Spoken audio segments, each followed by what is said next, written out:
Okay, so sorry about the noise in the background. Canner's running, but these peaches that I picked in the one video, they got kind of too soft to make canned peaches with, so we're gonna make peach jam. So like this here's got a bad spot in it, so I'm peeling them all instead of blanching them.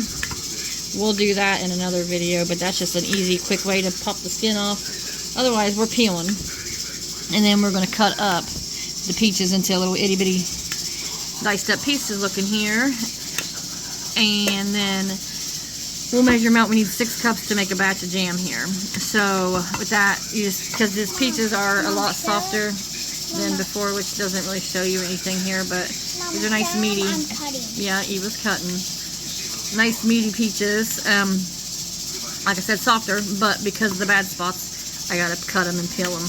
I don't want to put that in my food, but I don't want to waste when it's just a spot on this peach here, you know what I mean? So yeah, that's what I'm doing. I'm peeling here. And I'll use this knife. Yeah, and I'll use that knife. So with this peach here, you're just literally going to take it just right under the skin where it's soft. It's just going to pretty much peel right off. I mean, you can see how juicy these here peaches are.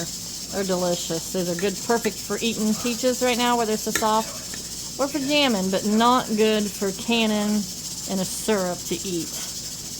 Got to get on the next ones faster, but it's Fair Week, and it's crazy up here. So I'm just going to peel it out here right fast. I'm trying not to do a lot of wasting.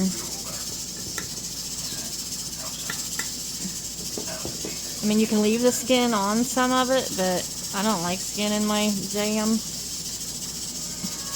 So, anyhow, so get it peeled out, and then you got your stone in the middle. So I'm just going to kind of take it right around here. And that is going into the chicken slops for the skins and any bad spots that ain't moldy. I mean, I'm not putting moldy food. And that's the seed I just cut off. In here for us. Yeah, Eva just cut that seed out. Otherwise, I mean, it ain't gonna be pretty because I'm chunking them up real small anyhow. So, with that, they ain't gotta be super duper pretty. And Mama, I cut some of this. peach pits do have cyanide in them, so the chickens don't really get Mama, the these pits. What, baby? These are my Those are yours? Okay.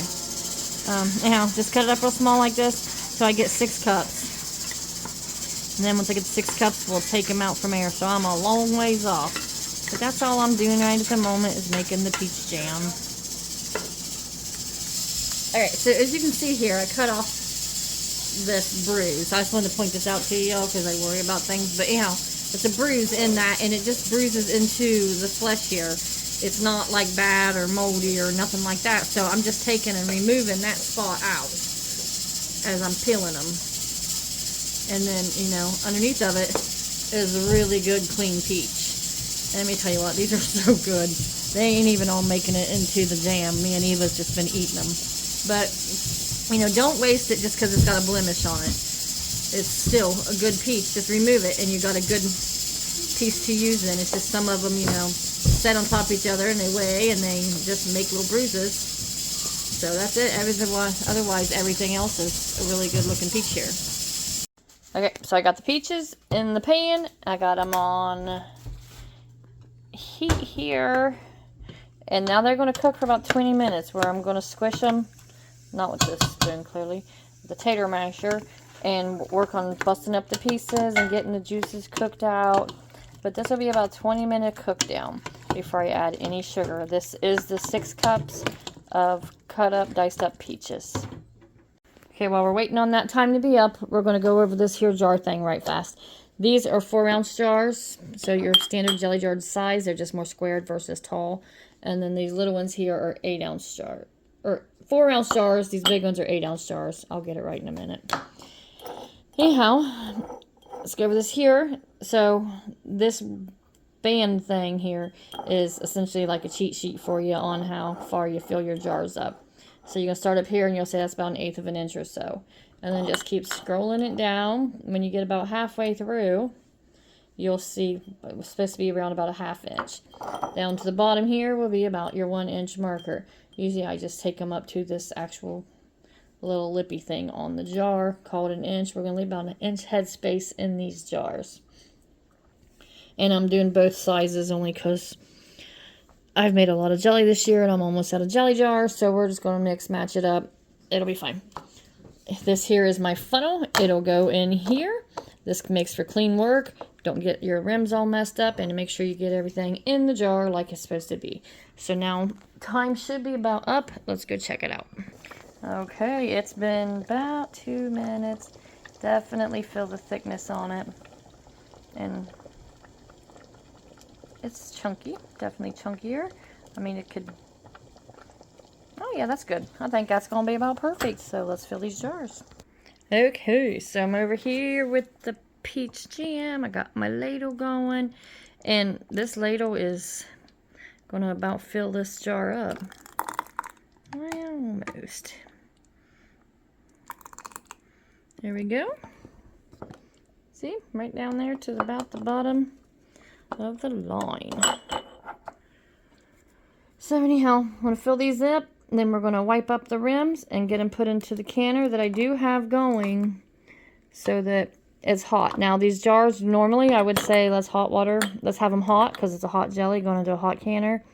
But honestly, my kitchen ain't, it's just, I got so much happening right now, I don't even have the space to do that with. So we are not going to have them in 2 hot jars. So these are cool jars, but generally in a normal situation I would say heat your jars. But again, my kitchen, my rules, I do what I want.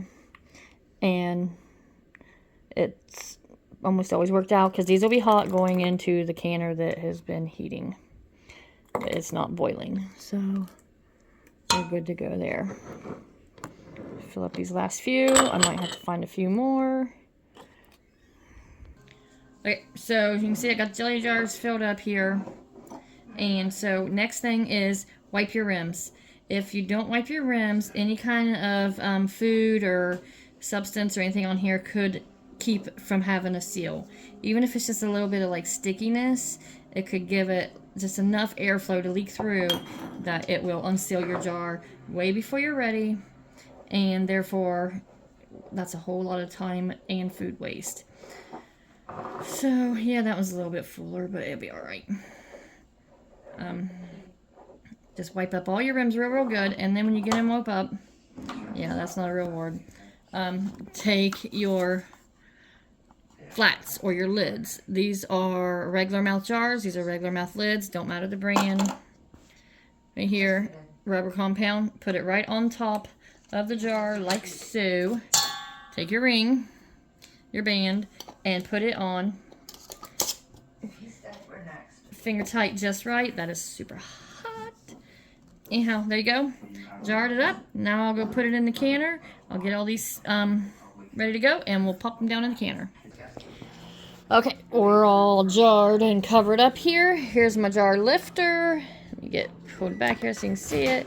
This here part's the handle. It's plastic. It will spin. It's not got grippy on it. So you hold on to this part, and then down through here is how you will grip up your jar.